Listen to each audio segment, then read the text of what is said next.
And I noted that most leaders today, an MD alone is not enough. And I thought, geez, for an uncertain future, do I want to be a dean somewhere? Do I want to do something else? Do I want to, having another degree would be helpful. And so that was really the impetus to get it. And then after I did it, I was like, oh God, this would have been such amazing prep for years before. So I cannot, recommend more highly that if you are starting out and you want to be a leader, you need to have some formal leadership training. And an MBA is like the perfect thing to.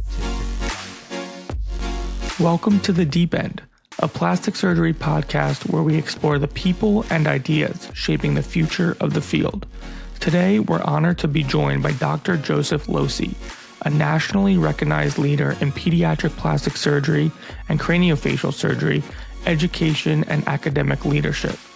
Dr. Losee serves as the Dr. Ross H. Musgrave Endowed Chair of Pediatric Plastic Surgery and Executive Vice Chair of the Department of Plastic Surgery at the University of Pittsburgh Medical Center.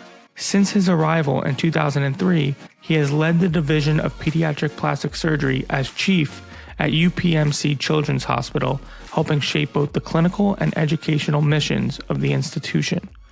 A past president of numerous national societies, including the American Society of Plastic Surgeons and the American Society of Craniofacial Surgeons. He has authored more than 200 peer-reviewed articles, was the editor of landmark textbooks like Comprehensive Cleft Care, and served as a visiting professor at over 40 institutions worldwide. Join us as we dive into Dr. Losee's career of impact, his passion for education and wellness, and his vision for the future of pediatric plastic surgery. Let's dive in. We are honored to be joined by Dr. Losee today. I'm Saeed Azuri, joined my co-host Hank Davis out of the University of Pennsylvania. And there are many reasons why I'm excited to have Dr. Losee on as a guest. Not only did a lot of our audience specifically request him, but he is somebody who's near and dear to Penn Plastic Surgery and comes to many of our events and is very close with our chief, Dr. Cerletti, and is an inspiration to many of us, I know, on the audience, including myself. So thank you very much for joining us today. Happy to be here. So one of the things that I feel like we don't get to talk about at conferences is your upbringing and what drove you to who you are today through your childhood. Did you have any interests outside of school, or what kind of crafted your love for medicine at the time? Well, my background is very unconventional, let's say. So I grew up in upstate New York to a family of pretty humble means. My mom and dad got married. They had me and my sister. They got divorced and then remarried after my dad went to seminary. So I grew up in a pretty conservative Christian family. I wouldn't say pretty, I'd say very conservative. And so both of my parents were ministers. They then became missionaries. And I probably went to church, 7+ times a week. And I have no idea what got me interested in medicine. One fun thing my dad would do is, we grew up in a really small town too. So if the fire trucks or ambulance would go by, my dad would be like, come on, let's go.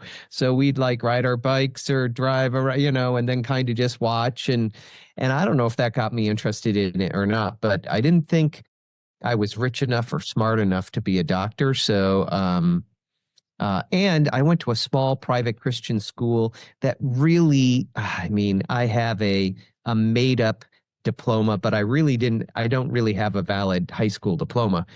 So I became an EMT and then a paramedic when you could do that without a college education. So I became a paramedic. Why is that? You think it's because of your dad calling you to see all the ambulances that were running? Yeah, I don't know. I really did have an interest in medicine, but like I said, didn't think I was rich enough or smart enough to do that. So I actually taught elementary math in this small private school while I worked as a paramedic. And I did that. And it was the ER docs that were my guidance counselors or my mentors. And they were like, look, you ought to go to medical school, and I don't even have a high school diploma. And so I went to community college first, probably the only vice dean of a medical school that started out at a community college.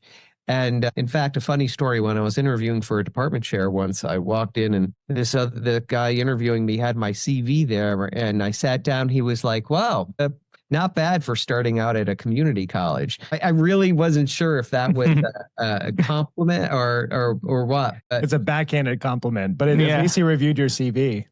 So I went to community college and basically finished what I should have done in high school and got an associate's degree. And it was a pretty rigorous community college it was a feeder program for RPI, Rochester Polytechnic Institute. And so it was a real science and engineering kind of associate's degree. And from there I got into college, and from there I worked, full time through college as a paramedic. They paid me really good money to study.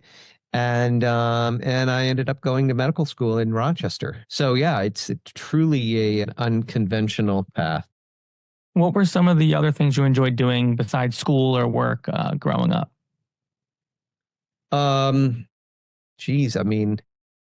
I didn't have a typical kind of, how you talk to people and you say, okay, what was the best time of your life? Like high school, college, or medical school, right? And everybody, I love having that conversation at a dinner party because everybody's different. I really didn't have a high school. I just didn't have a high school experience.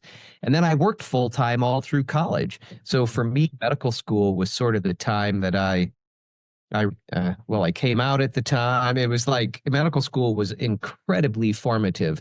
I met Joe Cerletti early on in medical school. I met my now husband of 33 years in medical school. And it was certainly the most formative time for me.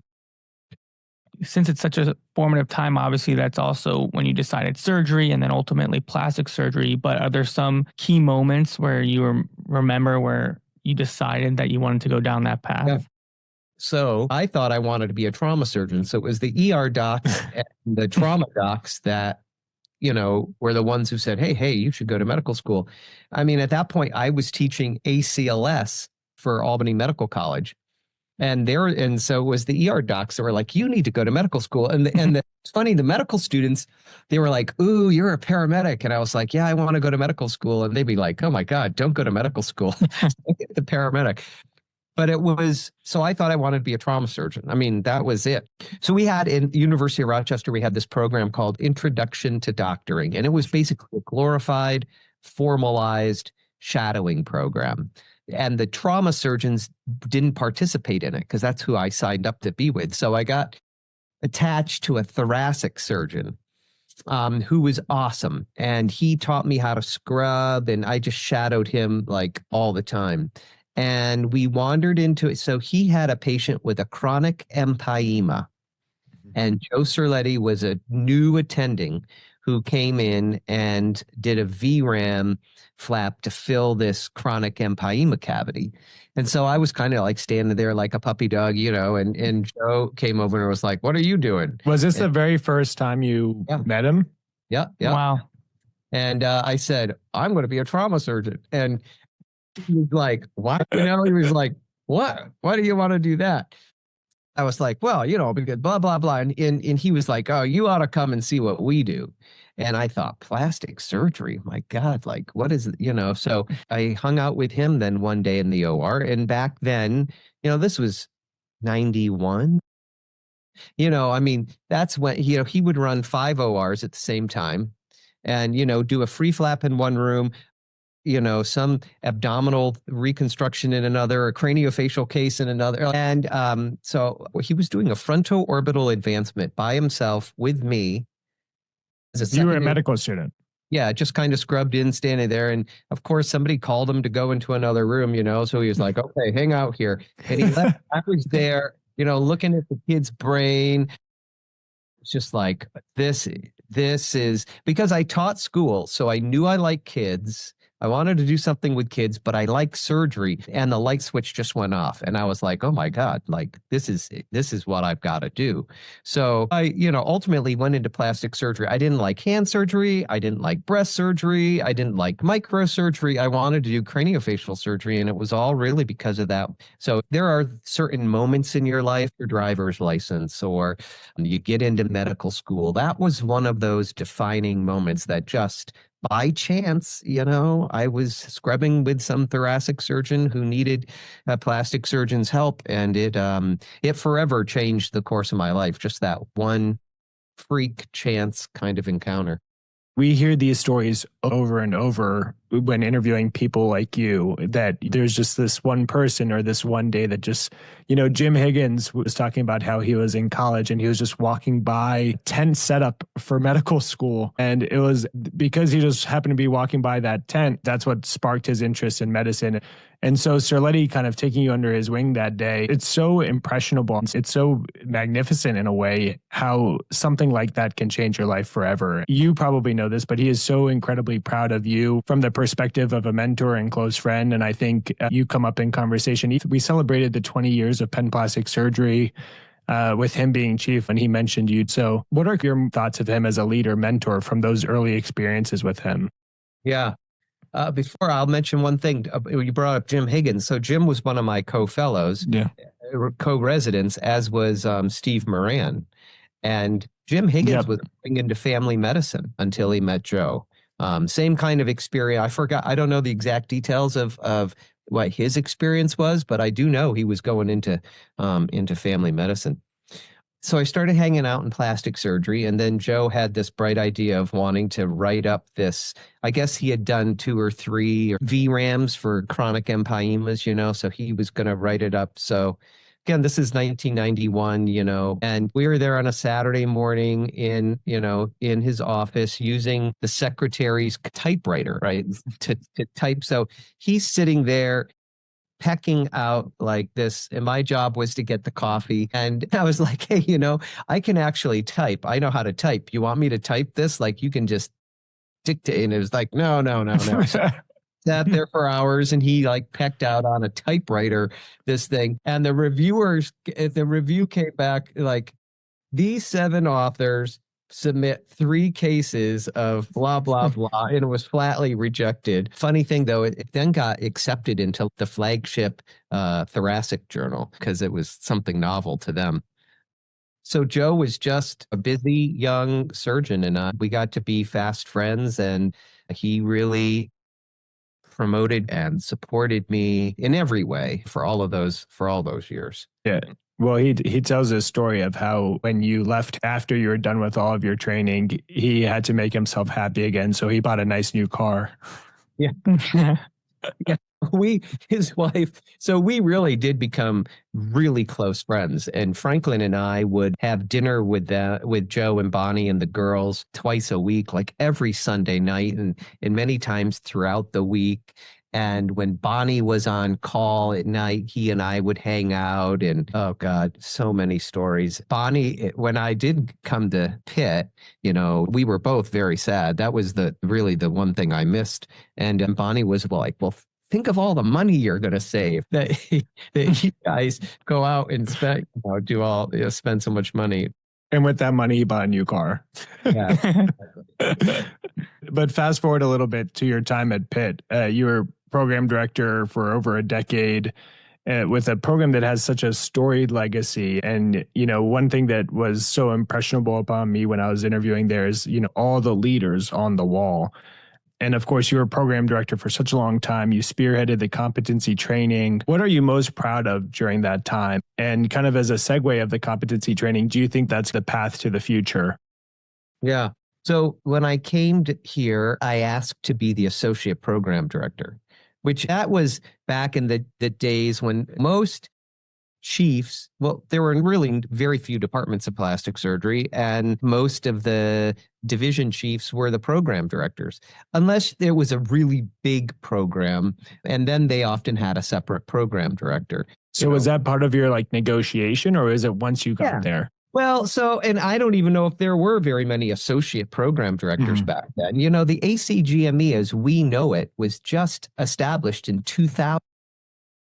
It had been around in various forms and shapes and stuff, but the ACGME that we all know today really landed in 2000. And I came here in 2003, and that was really before, duty hours were set or competencies. All of that stuff was just either had just started or was starting at the time. And so I wanted to be the associate program director. Well, so I got here 6 months later, the program director went on sabbatical. And so Andy Lee, who was the chief at that point, who hired me, who then went on to be the department chair at Hopkins and now the dean and provost at UT Southwestern, Andy was like, well, I guess you're the program director. And I could remember the executive director for the plastic surgery review committee calling me. It was a Sunday morning. I know where I was in my house. And because Joe and I had dealt with her, Doris Stoll was her name. She was an OR nurse here at Pitt. She was Tom Starzl's OR nurse for a while. Oh, wow. Yeah, she went off, got her PhD, and then started working for the ACGME. Anyway, she called me and was like, that program is going on probation. So-and-so is running out of their back pocket for so long. We're going to, that program's at risk for being shut down. And because Pitt, when I applied, it was one of the top programs. When I applied, I didn't even get an interview here. But then it kind of went through a lull. And then Andy Lee came. And so anyway, I took over the program and worked my butt off. We had a site visit within a year. And we passed the site visit with a commendation. And things really have been the best part of my career. I'm sure I'll look back on as being the program director. It was my identity, both locally and then nationally. So I'm really proud of that. And the competency thing is another time variable competency-based training. Yeah, we were the first in the country to have that program. It's been successful. We've graduated someone early.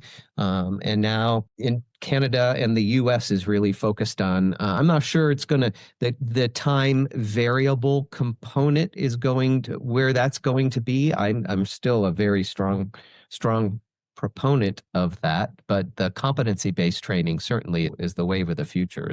I think everybody recognizes that that's going to happen, but whether or not it's time variable, it's a logistical nightmare, but I still am a firm believer in it. Yeah. Part of me, when you talk about logistical nightmare, I think to myself about our residency cohort. If somebody were to leave early, then what happens? But if that's the way for the future, we have to just figure it out and make up for the resident who is able to graduate early, I guess. It was easy for us because we went through a phase of mandatory year in the lab. It's always, Pitt is a huge research place. So we went through a phase of requiring all residents to go into the lab, and then it was optional. And because of that, our complement is always off. So one year we'll graduate 8 chiefs. The next year we'll graduate 3. And for us, having an uneven complement, we've adjusted to it. We've learned to survive or to thrive that way. So if somebody leaves early, no big deal for us. Yeah, it's funny when you bring up that you would love to be program director. I think about it. Yeah, I'm the associate PD and I love what I do, but I think if you ask a lot of the program directors, they'll say it's a thankless job for some of them, but there are that group of program directors that absolutely love it. I'm one who loves what I do, love being there for the residents and advancing education as much as possible. Yeah. Well, I'll tell you I think a sad story. But when I was a program director, I was at the association and phone rang. It was after, we were all out, hanging out and stuff. My phone rang and I stepped aside and it was one of our residents who called me. And it wasn't a problem. They called because something happened. Either they I don't know, they had a kid or I don't know, they got engaged or something, and they called to tell me about it. And I went back to the group and a program director was like, what was that? I was like, oh, one of my residents called me. And he said to me, you mean they just call you at any time when they want to? And I looked at him and I was like, well, of course they do. I mean, it's not a thankless job. I think if you do it well, it's not a thankless job. You're there to experience 30 some folks in some of the most challenging, difficult, hardest periods of their life where all kinds of life happens. People get married, family members die.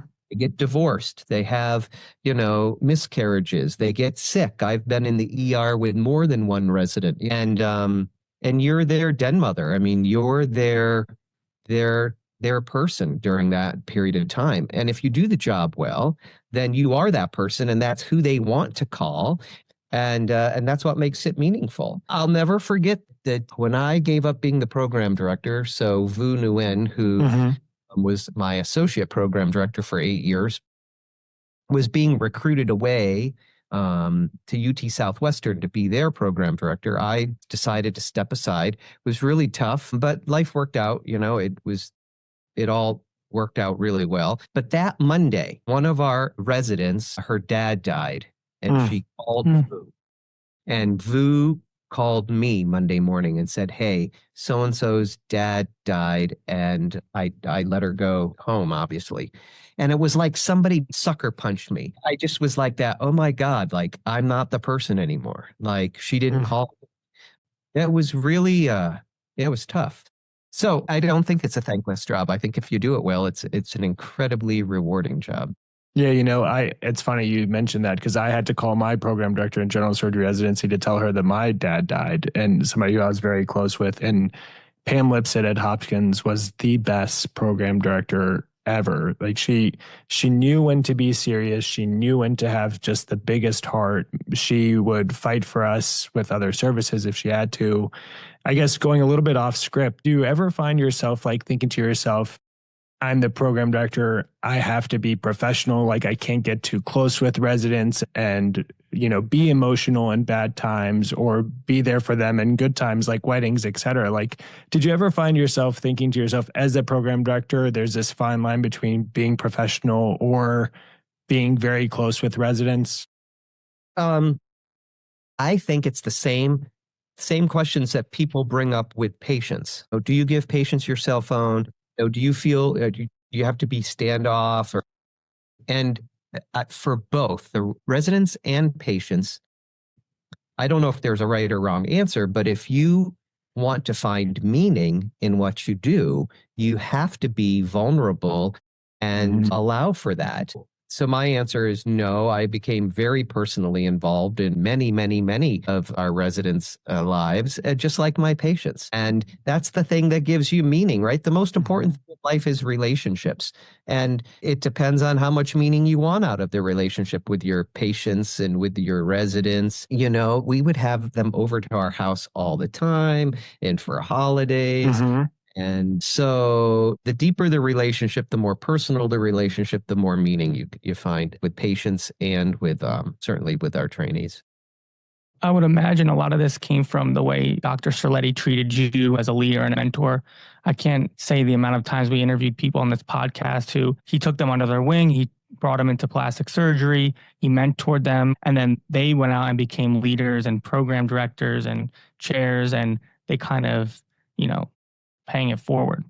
No, I think you're right. I think that's probably where it all came from. You do run the risk because I know he and I have both been accused of having favorites, but I don't think mentorship can be arranged. It's not an arranged marriage. It's a lot like a marriage. You both have to put a lot of effort and energy in it for it to work, but you can't arrange those things. Those things they happen for whatever reason. And we've tried that before to have a mentoring program. So new interns get a mentor. It's failed every single time we've tried. Doesn't work because it's a relationship. You can't force a relationship. You can't force it. Yeah. Yeah. To fast forward a little bit, and I'm not going to name all of the societies that you were president of because I'm going to forget one and then I'm going to feel bad, but I'll name a few. So as past president of ASPS, American Council of Academic Plastic Surgeons, Society of Craniofacial Surgeons, and the list goes on and on and on. What advice do you have for people who want greater societal involvement and perhaps even leadership roles in societies? Like, is that something where you told yourself one day, or you told somebody, hey, I want to be a leader in these societies? How did it all come about, or what advice do you have for others? Two things. So one is it just doesn't happen. Dreams don't come true. Plans do. I remember. I love that. Where'd you get that one from? That was a lecture that Mike Longacre gave, 30 years ago for me. I don't even remember where or when I was, but he was giving a talk, and dreams don't come true, plans do. So couple of things. One, you have to have many irons in the fire for one option to pan out. It's my advice, which is advice that people have. I saw a podcast from ASPS, the title was Learning to Say No as a Prevention for Burnout. And I was like, that is the most stupid podcast. Sure, I say no, and then you'll never be burned out. And you won't find any satisfaction work either. But my advice always has been to starting out, when someone's starting out, is to say yes to everything. Hey, do you want to be on this committee? Yes. Do you want to be on that committee? Yes. Will you be on this task force? Yes. You've got to say yes to a lot of things, because if you don't, not every committee you'll work on, you'll end up being the committee chair. And so you got to have a lot of irons in the fire. So one or two pan out at the end and meaningful, and so you pick the things that you want to, and then you get involved as much as you can. And then you'll go from that committee to the committee chair. And then, they always ask that it's odd. You ask when you're in the position of trying to, fill up a committee, who do you ask? You ask the person that's the busiest, because they'll get something done. And the moment you start saying no, I've seen it happen. You'll be in a committee and somebody will be like, hey, we need somebody to chair this thing here. What about so-and-so? And then somebody will say, yeah, I've asked them before and they've said no. Passed right over to the next person. What about asking this person? Well, they're really busy. Good. That's the person we want. And so if you want to be a leader in a society, then you've got to pay your dues. You got to spend time and energy. And you know what? It costs. It costs a lot. People complain, oh, well, they never asked me to be, in a leadership position. And I want to say, well, what have you done to deserve even being asked? So being a leader in those societies costs. It costs time. It costs money. Time is the big thing. When I was president of ASPS, was like, they do give you a stipend because they expect you to at least consider it a 50% effort. Well, that's great. And yeah, so at least 20 or 30 hours a week, you dedicate. Oh, wow. And you're away a lot. Now, granted, my year, it was in a room it was on my third floor because it was a COVID year. So I didn't travel, because you usually are on the road 3 or 4 months out of the year. But it was, and the committee and all of the time that you spend in committees and it's almost every night there was something. So it cost a lot to me and to Franklin and our son Hudson. It cost a lot. So leadership has a cost. It's immensely rewarding. And yeah, being president of ASPS was a really cool experience, but it took a toll and it came with a cost.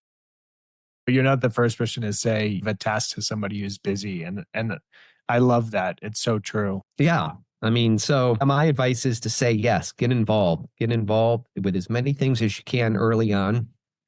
And then you'll figure out what you like and what you want to spend your time on. And then you'll be asked to do more. Yeah, so you're not of the mindset of early into practice, narrow things down to 1 or 2 conferences, 1 or 2 societies, and then focus on those, kind of keeping it broad, seeing what you like, trying to be as involved as possible. Well, yes and no. So I didn't get involved in the Micro Society or the Breast Society or any of the hand societies. Yeah. All of the other ones I tried to get involved in as much as ASPS, the association, ACAPS, for sure. Those kinds of things. That was my interest. So I guess, yes, you've got to stick with your. Mm-hmm. That makes sense. You talked about this a little bit earlier, but you're the recipient of the prestigious National Goldwyn Mentor of the Year award by, I think they call it, do they pronounce it ACEPS now? ACEPS? I don't, what is it? It's gone through 3 name changes since I think it's ACEPS. ACEPS now. Yeah. So from the perspective of somebody who won the award from the National Society on Education, what do you think makes for a good mentor, strong mentor-mentee relationship? You talked about it. It can't be like prefabricated. It can't be, mandatory or pre-assigned. So what else makes for a good mentor-mentee relationship? Well, I think that award I got just from my years as being the program director and grateful residents who still now, years later, meaningful happens to them, and I'll get a text out of the blue from so-and-so who, just became the division chief or the program director and letting, texting to let me know. I mean, that's incredible. It's just speaks to the, what provides you meaning in your career. So I think that's probably, they were my past residents were the ones that nominated me for that. But there have been there's one person, it was not my program. I mean, they just reached out to me from a school that didn't have a plastic surgery program. Mm-hmm. And with the request, would you be my mentor? And I was like, sure. So we met online and hit it off. And, every year now the guy is in practice, fellowship trained. And he still calls. Every 6 months we get on the phone, and now on Zoom, and he catches me up on his life and what's happened and asks me questions, and it's been really enjoyable. And I'm not even sure I've ever met him in person, except wow, meeting a couple of times. But it's so it can look at different ways. Like you don't, yeah. Well, hopefully he's a real person. Yeah. And not AI. You went on to get your MBA. And a few of the people who we've interviewed got their MBAs. Is that something that you felt would provide you with the necessary tools to do what you were already doing? Or do you think that was something more so kind of a path to greater leadership? Yes. I'll answer both questions with a yes. I regret not doing it sooner because how soon would you say? Well, that's kind of certainly before I became, I mean, 3 years in practice while I was in Rochester. I started there, from 2000 to 2003, and then was recruited here at Pitt. I wasn't there. It's another long story. I wasn't their first choice to be the division chief here.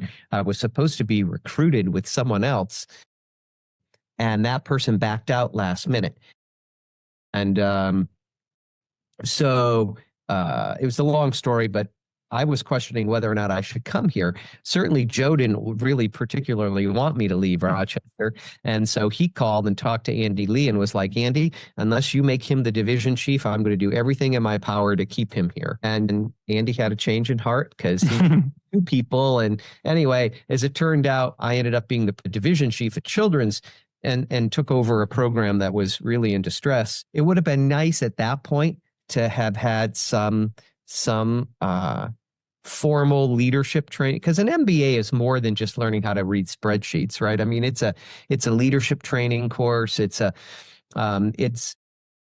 more than just business. And the problem that we do in academic medicine, and you see it all the time, is just what happened to me. I was hired to be a division chief with zero training.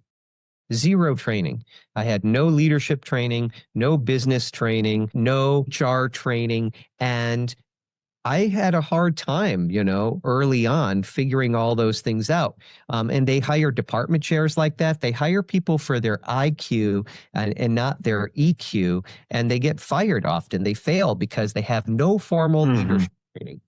So before you take a leadership position, it would be great to, it would have been great for me to have my MBA. But the reason why I got it so late, Peter Rubin, who's my chief, took it, and then Franklin, my husband, took it, and I just watched them go through it and enjoy it so much. You felt left out.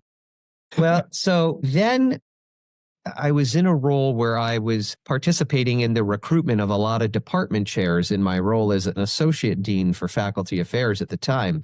And I noted that most leaders today, an MBA is not enough. Leaders in academic medicine, an an MD alone is not enough. And I thought, geez, for an uncertain future, do I want to be a dean somewhere? Do I want to do something else? Do I want to, having another degree would be helpful. And so that was really the impetus to get it. And then after I did it, I was like, oh God, this would have been such amazing prep for years before. I cannot, recommend more highly that if you are starting out and you're interested in a leadership role and you want to be a leader, you need to have some formal leadership training. And an MBA, I think, is like the perfect thing for you. Yeah, and I think that's a perfect segue to talk about your role as Vice Dean for Faculty Affairs and Co-Chair of UPMC Health System Physician Wellbeing. Can you talk a little bit about that and what that entails? Yeah. So at the time that I stepped down from being the program director, there was an opportunity that I was asked to look at to be an advisory dean. It's like an assistant dean of students. So we have 700 medical students, and there's a dean of students, and then there are 7 advisory deans or assistant deans of students, where you have 100 medical students. You follow them about 25 a year all through.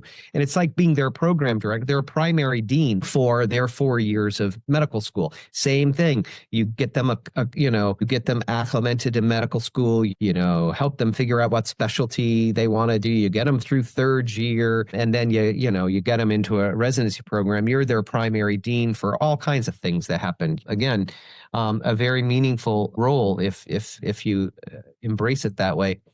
And I really liked working in the dean's office a lot. I exchanged 30 residents for 100 medical students, and I've really enjoyed it. And then there was an opportunity to be the associate dean for faculty affairs. We have 5,000 faculty. It's a huge place here. 2,700 paid faculty, about 2,300 volunteer faculty.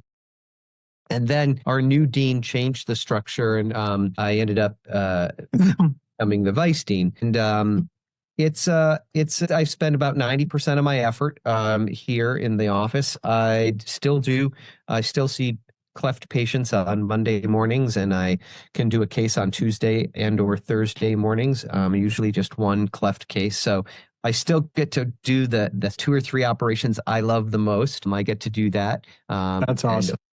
Yeah, really think about it. If you could pick, it wouldn't be great for everybody because some people like doing head to toe stuff. But if you're a super subspecialist and you'd prefer to just do 1 or 2 things, and getting allowed to do just that, it's a real pleasure. And we do all things. Our Office of Faculty Affairs, if you think of faculty affairs, it's really recruitment and diversity. It's appointments and promotions, it's well-being and burnout, it's career development and professional development, and then investigations and remediation, and helping those that are struggling. So I enjoy what I do. Yeah, and it's nice how things have worked out in such that, like, you're stepping down from one role to assume another role. It's always nice, and kind of goes back to your point where if you work hard and you say yes to a lot of stuff, you will be that person who, when it's time to step down from a certain role, they'll be looking for you to fill another bigger role. Yeah, no, I think you're right. It's about creating a reputation for saying yes. Yeah. Thinking back to everything we just talked about, from your high school experience to going to college, paramedics, to going from trauma to plastic surgery, program director, dean, is there anything looking back that you would say to yourself, man, this is my one big regret, or potentially this is the thing that I would change? I probably would have done more basic science research, I think, gotten more involved, although I don't know. It's a great question. Obviously, I did a lot of research, even some basic science and translational research. It's the weakest part of my portfolio, my academic portfolio. It was the thing that I don't do a ton of it. I do, I get involved with some clinical research now, but again, wanting to be a division chief or a department chair or something, you have to appreciate the incredible importance of research. And that's how medical schools, well, at least until recently, that's how medical schools were funded, is by the indirects from research. And it still is. It's just not as much as it's going to be less moving forward, which has put research intensive medical schools back on their heels right now. But it's really important. And so I probably would have engaged more in that, because that really is the currency of academic medical schools, is hardcore research. And it would have probably helped me out more, along the way. It's funny you say that, but you're in a dean position, so it's like, how more help can you get? Yeah, I just think it might have made it a bit easier for me along the way. Yeah. No, I understand. Now we're kind of getting to a few of our fun last questions. I'll ask the first couple just because these are ones that particularly interest me. But how much sleep do you get? And how do you make time for, obviously, your family, Franklin, your hobbies? I'm always curious about people and their sleep cycle and fitness, etc. Yeah, I get about 7 hours of sleep each night. I go to bed early. I go to bed around 9:30. Now, this is if I'm not traveling or whatever. I mean, at home, regular life, I go to bed at 9:30, get up at 4:30, have coffee and check the hate mail. And then I squeeze in 30 minutes of some kind of exercise. And then, then off to clinic or the OR or to the medical school. So like 6-ish hours of sleep. 6, 7. 6 to 7. 7 ideal. 9:30 to 4:30. Do you have to set your alarm at 4:30, or do you just wake up? I set my alarm every night, but a lot of times, like this morning, I woke up on my own. It's amazing. Yeah, we love hearing that. Everybody's routine. Okay, so we asked this to everyone as well. What's your favorite surgical instrument? A dental curette. It's basically a small periosteal elevator. Wow. It's funny. I actually have to go to the dentist tomorrow for teeth cleaning. So that's like the first thing that comes to mind. And then also, do you listen to music in the OR? And if you do, what do you like to listen to? I'll listen to anything other than country music. Yeah. I guess maybe you let people choose. And then if you don't like it, then you'll choose.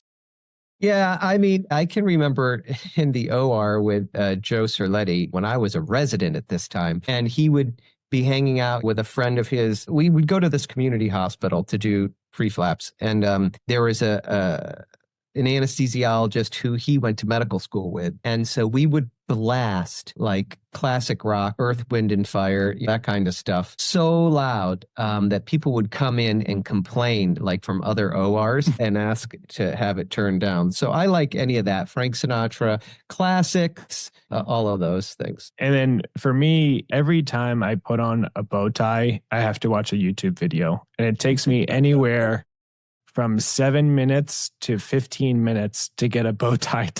I'm not kidding. Is it? But I forget, one of our cardiologists that always wore a bow tie as well. And I think I asked him that one time, and he said, do you want your doctor clipping on his bow tie, or do you want your doctor to know how to tie a bow tie? And ever since then, I was like, I better only wear one if I know how to tie it. Is there ever an occasion where you're like, today's a tie day? Historically, in the last 5 years or almost 10 years, it's all bow ties. Well, if you could teach me like a few pearls just to speed up a little bit every time I have to wear one, I'd appreciate it. Yeah, next time we're together, at the association the association's a big event for that. Yep. Well, thanks so much for joining us. This was probably my favorite podcast, and it's so nice to hear from leaders like you that teach us life lessons that help us. And we're a little bit selfish by being the first ones to be able to listen to this, but I'm sure our audience is going to appreciate it. Well, thank you guys very much.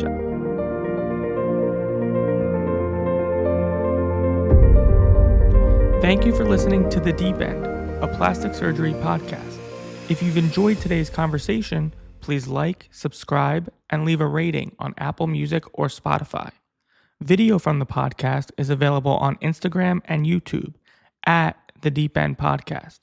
Join us again soon for more conversations with luminaries and experts in the world of surgery.